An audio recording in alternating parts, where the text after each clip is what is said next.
À vous dans cette vidéo est dédiée à la pleine lune du 19 août qui sera donc en Verseau. Alors, apparemment c'est en plus une super lune, bon, mais c'est pas aussi important que d'autres super lunes, donc je vais pas rentrer trop dans les détails. Si vous voulez en savoir plus, il y a déjà plein d'infos disponibles sur le sujet. Alors, nous, on va se concentrer ici sur ce qui se passe au niveau du tarot, au niveau des énergies qu'on a du coup de manière générale. Et ensuite, on ira voir non pas signe par signe, parce que ce serait trop long pour une vidéo de ce type-là, mais par famille de signes. Donc, le feu, la terre, l'air et l'eau. Ok? Donc, on va commencer déjà de manière un petit peu globale. Quelles sont les énergies que nous apporte donc cette pleine lune? On a un 2 de bâton, d'accord. On a aussi un 9 de bâton, pas mal. Et évidemment, un 8 de bâton. Il y a beaucoup d'énergie, beaucoup d'envie, beaucoup d'élan, avec en plus un empereur en dessous. Vous avez vu, Louis XIV en caleçon, avec des petits cœurs sur le caleçon, j'adore. Trop rigolo ce tarot. Alors, on a apparemment beaucoup d'éléments en termes d'action qui sont amenés par cette pleine lune. Alors, c'est presque un peu étrange et en même temps, moi, ça m'étonne pas trop parce que je vois ce que vous me demandez dans les guidances et j'ai l'impression qu'il y a beaucoup de choses qui se passent dans les vies, voilà, dans vos vies, dans nos vies. Bon, vous n'avez pas l'air de vous ennuyer, moi non plus, alors que normalement, on attend en général septembre, octobre, vous voyez, pour lancer des trucs. Là, j'ai l'impression qu'il y en a beaucoup qui sont dans les starting blocks et donc cette pleine lune pourrait permettre d'acter quelque chose, un nouvel épisode de votre vie en termes d'action. Donc peut-être que vous allez vous décider à faire quelque chose qui était un petit peu en attente et puis là, vous vous en donnez l'autorisation parce qu'on a vraiment un 2 de bâton qui lui est un petit peu hésitant dans sa démarche, il voudrait, il a peur, il hésite, mais il a quand même envie. Alors d'ailleurs, j'en profite pour vous donner une petite astuce. Il y a plein de personnes qui attendent d'être prêtes pour se dire c'est bon, c'est le bon moment. Ce bon moment n'arrive jamais. On ne se sent jamais prêt. Jamais. Par contre, là où c'est bien en général d'avancer, c'est quand on a autant envie que peur. Là, c'est parfait. Donc peut-être que vous allez être dans cette énergie-là. Après, donc, on a le 9 et le 8 de bâton qui nous expriment qu'en fait, ce besoin d'aller de l'avant, c'est pas juste, c'est pas une fuite en avant, c'est pas de l'action pour de l'action, c'est dans le but de vous affirmer vous. Il y a comme une urgence avec le 8 de bâton à vous affirmer, parce que l'affirmation de soi, c'est le 9 de bâton. Donc c'est, il est urgent de faire ce que j'ai envie de faire, de la façon dont j'ai envie de la faire, et de ne plus me formaliser. Donc il y a vraiment cet élan, vous voyez, de vie, hein, c'est vraiment ça. Du coup, c'est très porteur, c'est très agréable, et donc on n'est pas sur une pleine lune qui est un petit peu... qui est lourde ou compliquée. En tout cas, au niveau émotionnel, à ce stade, on n'a pas grand-chose qui sort. Et c'est plutôt pas mal. Voilà, ça voudrait dire que ça envoie juste un petit coup de boost, mais ça ne devrait pas raviver des peurs. Après, vous pouvez toujours vous prendre l'épée dans le tapis avec vos propres peurs, mais a priori, vous avez quand même plus d'élan que d'appréhension. Alors, qu'est-ce que vous avez d'autre? Un as de denier, très bien. Donc là, vous voyez, hein, c'est pour moi cet élan dans l'affirmation de vous, il est vraiment visible. C'est pas quelque chose auquel vous allez réfléchir sans 7 ans. Je pense qu'en... Parce que l'influence de la nouvelle lune et de la pleine lune, c'est 3-4 jours avant, 3-4 jours après. Donc, vous voyez, c'est autour de la date du 19 et c'est pour ça d'ailleurs que j'ai sorti cette vidéo un peu plus tôt que d'habitude.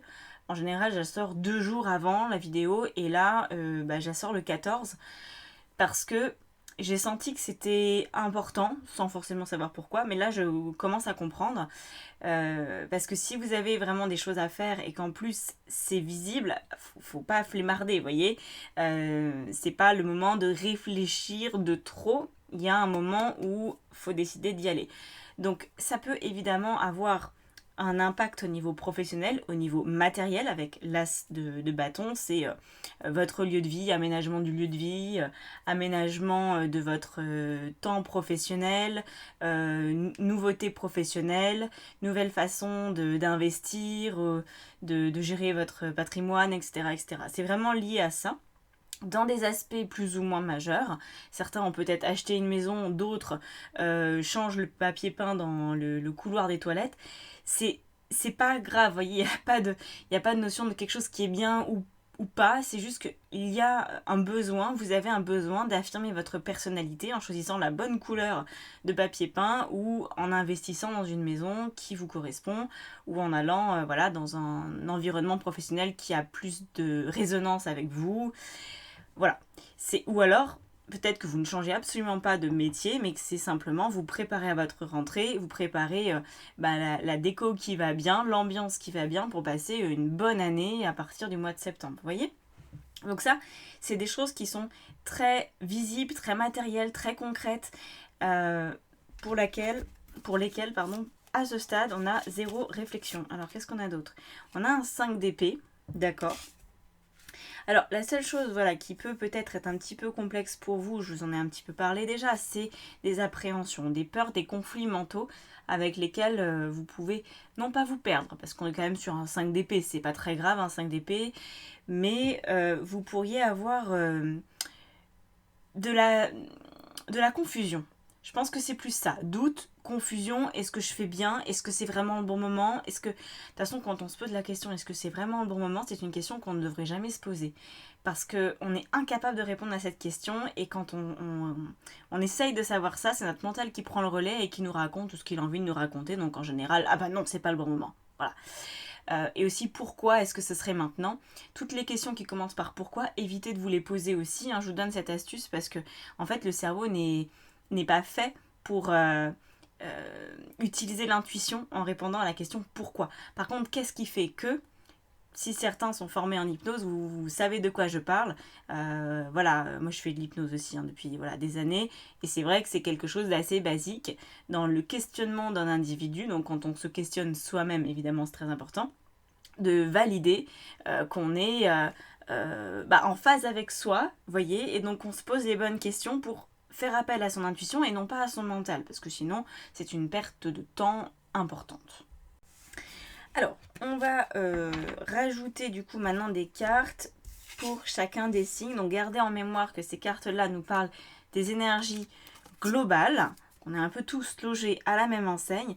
Maintenant, on va regarder de manière plus précise ce qui se passe. Donc on va commencer par les signes de feu, donc Bélier, Lion, Sagittaire. Si jamais vous ne saviez pas, je préfère vous l'indiquer. Donc on a, d'accord, trimestre en cours, et on a une autre carte peut-être qui veut bien sortir. Et on a un ralentissement. Ok. Alors vous, les signes de feu, vous avez depuis, je pense déjà, un petit mois, voire un mois et demi, jusqu'à du coup rajouter un mois et demi, 2 mois pour faire 3 mois, pour faire un trimestre.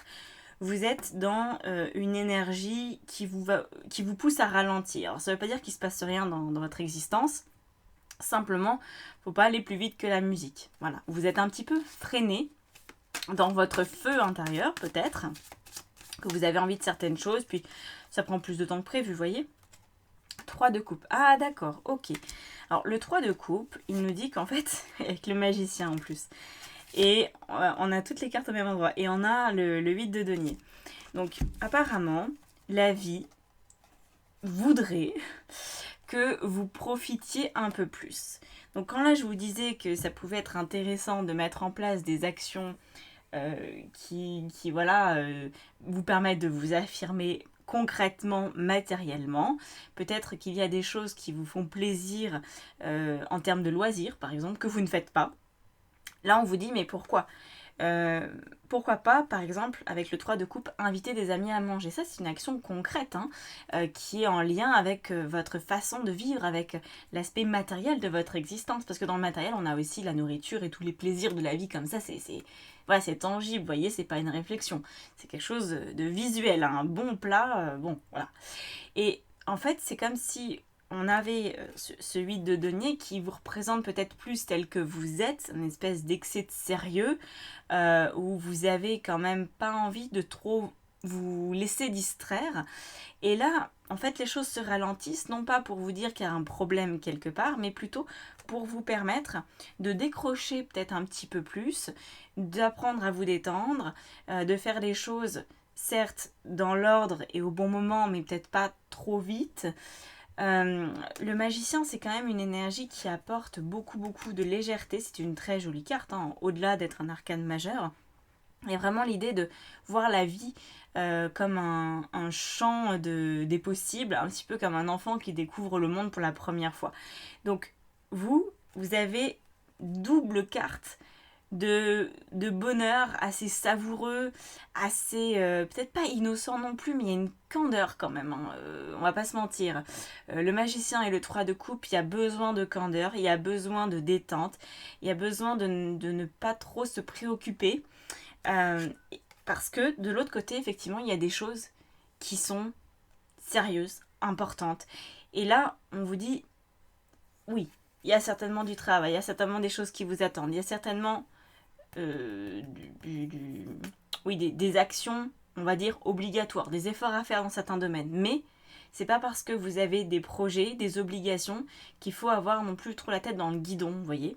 Donc bon, j'espère quand même que vous avez profité un petit peu de votre été, que vous avez réussi à avoir des bons moments entre amis, en famille ou seul, et que vous avez réussi à prendre cette vague-là, parce que ça va encore devoir durer. Donc essayez de vous mettre dans les bonnes dispositions pour ça, voyez, pour pas... pour vous affirmer en fait avec plus de détente. Moi, j'ai remarqué qu'il y a certaines personnes que j'accompagne qui sont un petit peu addictes à qu'est-ce qui vient après. Et qui ont du mal du coup à faire des actions quand c'est le moment et après, pouf, on déconnecte et on fait autre chose. Et on se détend, on fait des activités autres. C'est comme si en arrière-plan, l'ordinateur de bord était toujours un peu allumé, était prêt, en alerte, du style vous vérifiez vos mails 1000 fois par jour, alors que c'est pas essentiel. Si vous décidez par exemple de travailler sur une journée, vous faites, admettons, je sais pas moi, 9h, 17h, une fois que c'est terminé, même si vous êtes à votre compte, même si. En fait, il n'y a plus d'excuses apparemment à trouver. C'est important que vos domaines de vie ne débordent pas trop l'un sur l'autre, parce que je pense qu'il y a du stress. Avec le 8 de denier, c'était très exigeant, hein. Peut-être que votre domaine matériel vous demande pas mal d'implications, mais c'est pas parce que ça vous en demande que vous pouvez pas aussi parfois lâcher la bride. Donc ça, c'est le but de cette pleine lune pour vous. Et ça va du coup, je pense, vous permettre d'affirmer un fonctionnement différent, de vous voir avec peut-être plus de clarté.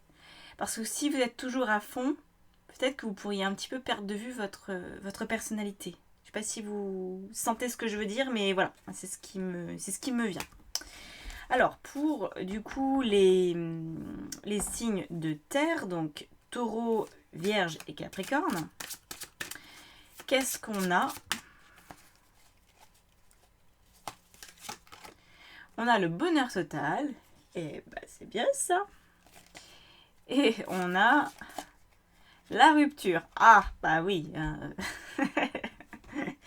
J'aime bien les cartes, parfois c'est joli, c'est mignon, puis hop là, ça casse. Bon, allez, on va essayer d'en faire quelque chose de bien quand même. Je vais prendre ça parce que j'ai envie d'utiliser celui-là. Donc, ce qu'on va avoir ici, bonheur total, rupture, on va essayer de comprendre. J'ai déjà un peu ma petite idée, mais on va rajouter des cartes. Donc, on a un roi de bâton, très bien. Bon. Un valet d'épée, c'est vraiment la thématique à retenir qui est générale et qui va du coup concerner tout le monde, c'est cette notion d'affirmation de soi, dans le respect de soi. Et on a le magicien. Alors, ici, ce qui a l'air d'être à l'œuvre, c'est que vous êtes à la recherche d'une forme de bonheur, encore une fois, au niveau concret, au niveau visible, certainement matériel, professionnel ou financier. Et on vous dit oui, pas de problème. Par contre, il va falloir quand même du coup s'affirmer et rompre avec une part de vous qui vous empêche d'avoir accès à ça. Alors, ce qui peut ressortir notamment avec le magicien et le valet d'épée, c'est pourquoi pas de tenter l'hypnose. Si vous n'avez pas le temps de faire du coaching, ça pourrait être intéressant pour vous d'aller explorer, pas forcément de manière approfondie en mode pourquoi je suis comme ça et qu'est-ce que je dois faire, mais plutôt d'aller directement dans l'optique que vous êtes en train d'évoluer et de mettre en place une personnalité pour laquelle le bonheur est quelque chose de normal. Moi j'ai l'impression que pour vous, là, Taureau, Vierge, Capricorne, il y a une... C'est pas une vraie problématique, hein, on va pas se mentir, c'est pas quelque chose de grave du tout, mais j'ai l'impression quand même que vous voulez avoir quelque chose de beaucoup plus significatif en termes d'accès au bonheur.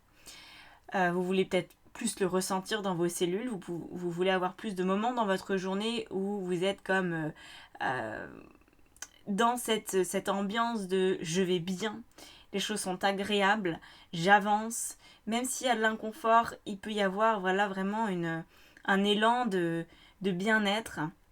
Et ça, vous en avez envie. Par contre, vous voyez, c'est pas si évident à contacter parce que ça vous demande d'avoir l'ambition, enfin d'assumer en fait votre ambition. Moi, je vois plein de personnes, malheureusement, et je pense que c'est une des choses qui me rend la plus triste, quand je vous vois arriver en coaching, en guidance, et vous me dites, ah bah en fait, ou même en formation tarot source, hein, parce que ma formation de tarot, c'est pour transformer sa vie, donc forcément, on est amené à parler de vos désirs, de vos objectifs de vie et tout. Et à chaque fois, quand vous me dites, bah voilà, ça fait 10 ans que je rêve d'ouvrir un restaurant, ou de me mettre à mon compte dans tel truc, ou de partir en voyage de telle façon, et ça fait 10 ans, et vous l'avez pas fait.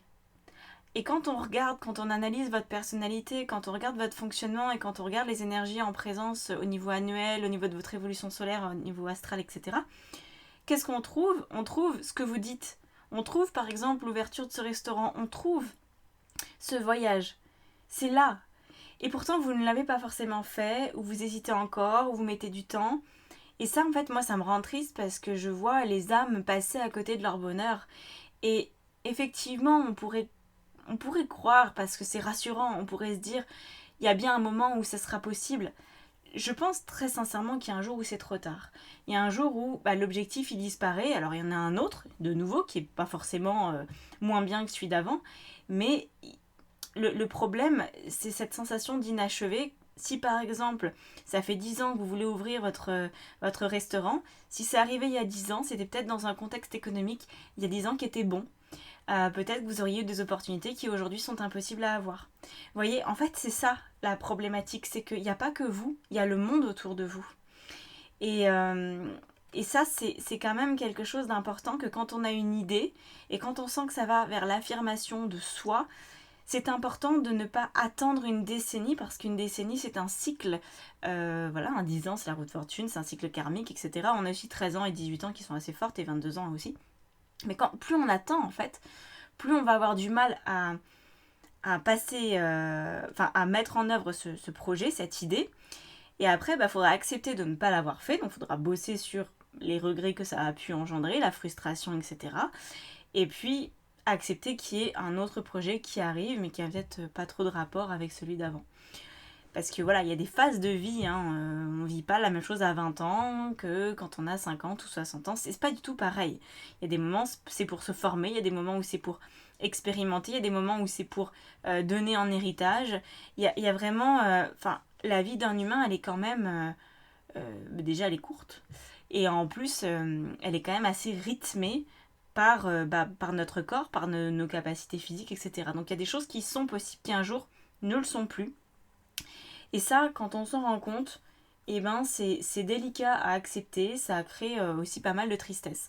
Donc moi ce que je vous dis ici, c'est que il y a un élément, gros, petit, je ne sais pas, c'est vous, c'est votre vie, et vous seul savez ce qui va vous correspondre, hein, c'est trop général pour que je vous dise avec certitude, c'est ce point en particulier. Ce qu'on voit que c'est lié à l'affirmation de vous, c'est quelque chose qui va vous demander de rompre avec votre fonctionnement habituel parce que vous ne vous croyez pas capable d'obtenir ce truc-là ou de le mettre en place. Voilà. Ça peut être aussi bien de monter un meuble que de créer une entreprise. Vous voyez, ça dépend. On ne va pas, encore une fois, hiérarchiser les choses. Mais pour vous, ce truc est important. Et là, je vous dirais, faites ce qu'il faut pour passer à un autre niveau, quoi. Dans votre personnalité, arrêtez d'utiliser une personnalité qui n'est pas capable de trouver le bonheur. Alors ça, c'est en général, hein, je grossis le trait, je fais un peu une généralité, mais 90% du temps, quand on est comme ça, c'est qu'on agit encore en fonction de la personnalité qu'on avait quand on était gamin. Voilà. on a tous eu plus ou moins, mais une enfance un peu pourrie, avec des conditionnements qui ont pu vraiment nous éloigner de ce que la notion de bonheur pouvait représenter véritablement, avec une difficulté à percevoir ce qu'est l'amour, une difficulté à comprendre ce qui pouvait correspondre à la personnalité, à la vraie personnalité, c'est profonde et pas celle que l'ego a créée pour supporter une enfance.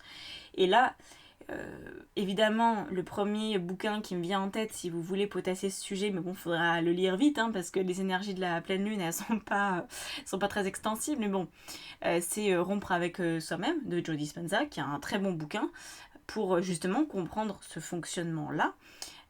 Et puis après, il y en a d'autres sur... je me souviens plus du titre, mais enfin bref, il y en a d'autres qui ont écrit sur l'histoire de corps de souffrance, etc. C'est comment il s'appelle? Ah, j'ai bouffé son nom. Bref. Ça m'agace, je retrouve plus. Ça me reviendra peut-être après. Donc voilà, là pour vous, c'est vraiment important de switcher dans vos personnalités et de mettre en place celle qui va pouvoir être vous honorer en fait. Voilà. Donc c'est la personne qui croit qu'elle est capable, c'est la personne qui s'aime, c'est la personne qui va vers son bonheur et qui met en place du coup concrètement des actions qui sont bonnes pour vous. Ça peut passer aussi par de la communication différente et c'est pour ça que voilà, moi j'ai ce valet d'épée qui me fait penser quand même à une forme d'hypnose, une forme de communication subtile en tout cas, pour que peut-être le passage soit moins contraint, parce que si c'est uniquement issu d'une réflexion intellectuelle, vous allez vous dire allez je change, ça suffit pas, ça se saurait. Donc voilà, il peut y avoir un passage en douceur pour vous permettre de switcher dans votre personnalité. C'est peut-être, et j'espère, c'est un travail que vous avez commencé depuis quelques temps, parce que sinon ça va être un petit peu chaud si vous devez faire ça en quelques jours. Mais en même temps, quand c'est le moment, et là ça a l'air d'être le moment, si les énergies sont réunies pour vous, ça peut aller très vite aussi. Moi je l'ai déjà expérimenté à titre personnel en tout cas. En 2-3 jours, bloum, j'avais fait un 360 et j'étais montée d'un étage en même temps. Et du coup j'avais changé vraiment des choses très importantes chez moi. Par contre, il y avait eu un travail en amont, mais le résultat s'est mis en place en l'espace de quelques heures, vous voyez. J'avais même pas l'impression que j'avais évolué et puis pouf, hop, demi-tour, là, 360 et puis on monte d'un étage et ça va beaucoup mieux quoi. Quand on est dans la spirale ascendante, on se rend enfin compte qu'on est toujours au même endroit mais qu'on n'est plus la même personne. Et ça c'est génial. Parce que du coup on commence à agir différemment et à avoir des résultats différents, ce qui est apparemment le but pour vous de trouver ce bonheur. Voilà pour vous. Alors maintenant on va se lancer dans les signes d'air, donc Verseau, Balance et Gémeaux. Qu'est-ce qu'on a pour vous? On a la libération d'un blocage. Alors là, pour vous, c'est assez sympa quand même. Parce que pour l'instant, je pense que c'est quelque chose qui se fait assez naturellement avec un besoin d'ancrage. Donc là, je vous dirais que en même temps, c'est plutôt logique parce que la pleine lune est en Verseau. Donc ça doit vous toucher, vous, de manière peut-être plus favorable que les autres signes. En tout cas, c'est tout ce que je vous souhaite, que ça soit facile à vivre. On est ici dans l'idée d'un déblocage, vraiment, libération d'un blocage qui doit se faire, qui est possible. Donc, rentrer dans la boucle de libération de ce blocage, la seule chose apparemment sur laquelle vous avez la main, c'est sur votre ancrage. Alors, vous allez peut-être pas m'aimer là-dessus, mais moi je trouve que les exercices d'ancrage à la petite semaine en mode j'ai des racines et tout, c'est de la daube. Pour moi, ça ne sert à rien.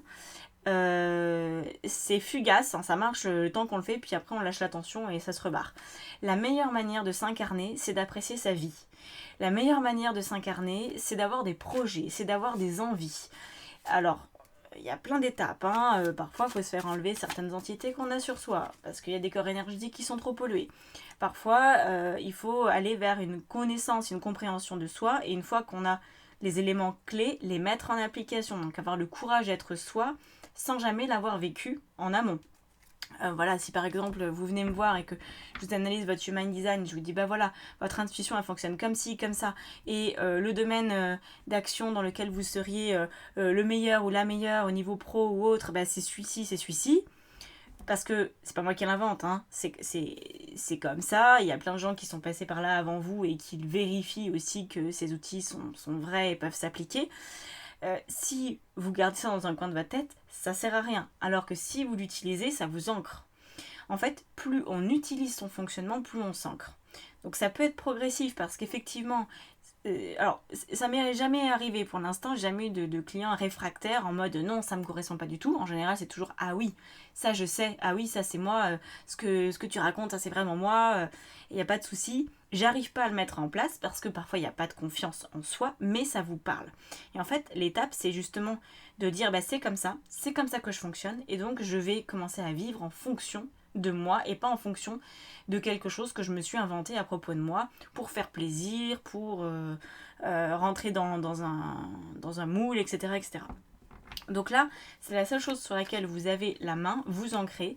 Et c'est aussi, au-delà de tout ça, des bonnes habitudes de vie. Voilà, ça c'est, on va dire, peut-être le plus simple. Et en même temps, je me suis rendu compte avec quelques années d'expérience que c'était pas forcément le plus simple pour vous. Parce que quand je dis des bonnes habitudes de vie, c'est bien manger, bien dormir, avoir une relation à son corps qui est saine, avoir des amis, avoir de l'amour, être dans un lieu de vie qui vous correspond et tout. C'est pas si simple en fait quand on n'a pas réglé la problématique de qui on est. Tant qu'on ne sait pas qui on est, on peut avoir vraiment du mal à mettre tout ça en place. Voilà. Tant qu'on vibre pas la vie, eh ben c'est compliqué d'être stable. Vous voyez, donc c'est parfois un petit peu le serpent qui se mord la queue cette affaire, mais il faut commencer par quelque chose, un élément que vous savez être vrai pour vous. Vous l'avez expérimenté, vous l'avez détricoté suffisamment pour être sûr que c'est ça, que ça marche. Et voilà, il faut l'intégrer dans votre quotidien, il faut en faire une vérité concrète, et après le reste doit normalement découler. Donc qu'est-ce qu'on a? On a l'as de denier, décidément. On a le 5 d'épée. C'est les mêmes cartes qui ressortent du tirage général, ça. Donc c'est vraiment très fort pour vous, là, les signes d'air. Et on a donc, voilà, je vous les montre, l'as de denier, le 5 d'épée et le 7 d'épée. Qu'on nous dit qu'il est temps d'arrêter de créer du conflit avec vous, de vous trouver soit des excuses, soit des problèmes, dans le sens, il y a quelque chose qui cloche chez moi, c'est peut-être pas tout à fait normal. Si, vous êtes qui vous êtes. On n'a pas fait de clone, hein, la nature. Voilà, c'est pas parce qu'on se ressemble à peu près entre êtres humains, parce qu'on a. Ouais, allez, grosso modo, on a 2 bras, 2 jambes, une tête. Bon, ça c'est un peu le truc classique. Au-delà de ça, il n'y a que des différences. Hein. Donc c'est important de s'en rendre compte et de ne pas se cacher à soi-même ses propres différences, parce que le 7 d'épée nous montre que vous pourriez peut-être occulter certaines parties de vous qui potentiellement vous gênent ou que vous n'arrivez pas à assumer vis-à-vis des autres. Vous avez l'impression peut-être que vous allez gêner, déranger, que vous allez créer du conflit juste parce que vous existez, ou que vous allez oser mettre l'épée dans le plat sur un truc. Non, il n'y a pas de... Bah, ça serait bien que vous n'ayez pas ces considérations à propos de vous pour assurer vraiment un nouveau départ matériel, financier, professionnel qui vous tend les bras. Vraiment, ça vous tend les bras. Ce blocage est là, est en cours de libération. Donc, quand je vous dis de vous ancrer, on est d'accord que c'est pas faire vos prières à la terre et se mettre près d'un arbre. Si vous faites ça, ça va marcher le temps que vous le faites. Mais vraiment, en fait, ce genre de techniques m'horripilent parce qu'elles sont arrivées très tardivement dans la spiritualité, et moi, je suis partie de la vieille école, ok. Je suis très classique sur beaucoup de choses. Je suis pas non plus toujours traditionnelle dans mon approche, dans ma façon de tirer des cartes notamment. Mais les trucs New Age, j'ai envie de leur tordre le cou parce que ça fait beaucoup de mal aux gens. Les gens s'imaginent que c'est suffisant et que il faut être juste détendu, la pensée positive. Et moi, je ramasse des personnes à la petite cuillère un petit peu, hein, qui ont vraiment, qui ont chuté, quoi, qui ont imaginé que le développement personnel c'était un truc assez sympa, assez facile, et voilà. Et parfois c'est c'est violent en fait. Parfois c'est pas simple quand on se rend compte que ce qu'on fait ça sert à rien et on peut vraiment faire ça pendant des années en espérant avoir un résultat un jour, mais la technique elle est mauvaise. De base elle est mauvaise. Donc voilà. Donc écoutez, c'est la seule chose qui vient, mais c'est déjà pas mal. Donc faites un ancrage en fonction des notions que vous savez à propos de vous. Si vous avez par exemple une intuition qui a un certain fonctionnement, utilisez-la de cette façon-là et pas d'une autre. Ne vous cherchez pas des noises là où il n'y en a pas. Ne cherchez pas de problème dans votre fonctionnement. Assumez-vous dans la mesure du possible. Et communiquez aussi qui vous êtes envers les autres. Apprenez à voilà, être détendu vis-à-vis de votre personnalité et à considérer que vous avez votre place, que c'est normal et que les déblocages sont en route. Accueillez ça, le cœur ouvert, les bras ouverts. Voilà pour vous. Et donc on va terminer avec les signes d'eau, donc Cancer, Scorpion, Poisson. Qu'est-ce qu'on a pour vous? On a un lien vie intérieure, d'accord. Et on a message à venir aujourd'hui. Donc il y aurait apparemment pour vous, cette pleine lune pourrait vous apporter une communication en lien avec une vie passée. Alors c'est peut-être parce que tout simplement vous avez prévu une séance d'hypnose régressive, hein. Peut-être tout simplement ça, et que vous allez vous-même avoir votre message parce que vous faites une séance. Possible. Je sais quand même qu'il y a en ce moment énormément, et donc il n'y a pas de hasard, il y a énormément d'hypnothérapeutes qui proposent des choses en lien avec les vies intérieures alors que c'est pas forcément leur cœur de métier de base. Je pense que ça fait face à une demande, mais là quand je vous dis ça c'est particulièrement en fait pour le mois d'août. J'ai remarqué, j'ai vu passer ça chez mes confrères, consoeurs, qu'il y avait des propositions qui étaient faites au niveau du transgénérationnel, des vies passées, sur ce mois d'août. Pourquoi? Je sais pas, les planètes ont l'air d'être alignées, en tout cas pour vous ça a l'air d'être particulièrement vrai. Peut-être pour ressortir des dossiers, peut-être pour répondre à certaines de vos interrogations. Je ne sais pas exactement ce qui se passe évidemment pour vous, mais vous auriez, semble-t-il, tout à gagner à explorer ça. Alors on va regarder ce que vous pouvez en faire de façon un peu plus aboutie. On a la lune, oh bah oui, alors là c'est vraiment ça. Hein. On a le monde. La lune c'est Osho qui, alors c'est un autre tarot, hein, Osho, qui utilise vraiment la lune en mode c'est les vies antérieures quoi. C'est vraiment pour lui il a vraiment fait un lien. Moi je le fais peut-être pas autant, mais c'est vrai que la lune c'est tout ce qui est au niveau inconscient. Donc dès l'instant qu'on plonge dans son inconscient, on va trouver des mémoires en transgénérationnel, de l'inconscient collectif, des vies parallèles, des vies futures, des vies passées, des vies de voilà, il y a tout. De toute façon il n'y a que le moment présent qui existe, donc l'idée même de vie antérieure est faussée, mais pour notre cerveau d'humain, c'est quand même vachement plus simple de se dire ça comme ça, parce que sinon c'est très perturbant de s'imaginer qu'on vit en parallèle de notre vie une infinité potentielle de vie, et qu'on n'est même pas sûr de pouvoir prouver tout ça un jour, mais il y a quand même pas mal de recherches qui avancent sur le sujet, mais bon, je pense qu'on a besoin encore de quelques centaines d'années pour avoir des outils fiables là-dessus au niveau scientifique. Et on a la reine d'épée. Parfait. Alors là, la reine d'épée, elle peut représenter deux choses. Soit vous avez effectivement un vrai travail à faire, et ça, pour la majorité des personnes, ça sera ça. Hein.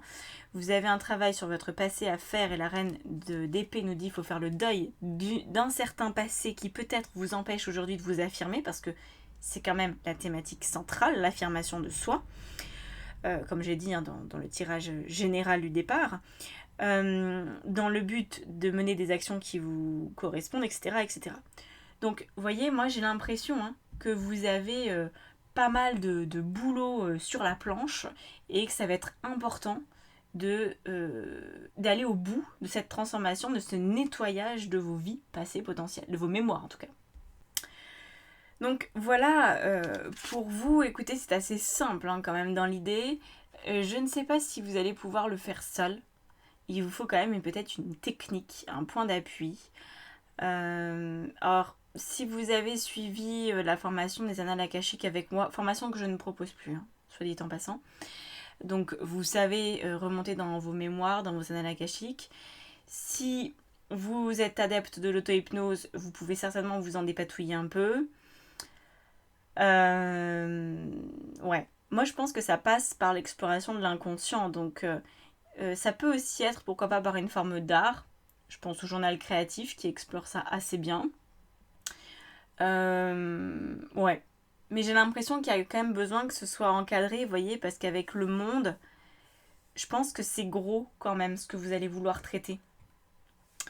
Et en ça, je peux vous dire que c'est pas toujours possible, même quand on a de l'expérience, même que ça fait longtemps qu'on fait de l'hypnose. Pour soi-même, il y a un moment où on est confronté à ses limites quand c'est un sujet qui est délicat, qui est trop personnel. On peut vraiment manquer d'objectivité, on peut avoir du mal à se mettre dans l'état modifié de conscience qui est suffisant. Donc, faire appel à quelqu'un d'autre, c'est vraiment très ajusté. Moi, je vous le conseille fortement. Voilà, donc en thérapeute, en présentiel, en distanciel, ça c'est vous qui voyez, c'est vous qui choisissez. C'est pas quelque chose que je propose. Je fais de l'hypnose, certes, mais moi je l'inclus dans les programmes de coaching. Je ne fais plus d'hypnose régressive seule. Donc voilà, ok. Ça va pas être à moi qu'il faudra s'adresser. Là où moi je peux vous aider, c'est pour identifier peut-être le truc à travailler. Donc ça c'est en guidance, question unique ou à thème, selon ce que vous voulez. Voilà. Et puis si par contre vous voulez que je vous accompagne à l'intérieur d'un coaching, je fais de l'hypnose. Donc si vous sentez qu'il y a besoin d'un accompagnement, 2-3 séances pour vraiment faire le tour de la question et avancer là-dessus pour être délesté d'une ancienne façon de fonctionner, d'une mémoire qui vous gêne, là, il n'y a aucun problème. Ça, c'est mon travail au quotidien. Donc voilà. Bon, bah, je vous laisse là-dessus. J'espère que cette vidéo vous aura apporté des réponses, des possibilités d'éclaircir un petit peu aussi ce qui se passe dans votre tête. On se retrouve très prochainement. N'oubliez pas de vous abonner. Et si vous voulez travailler avec moi, tous les liens sont dans la barre d'information en dessous de la vidéo. Voilà, à bientôt. Ciao, ciao.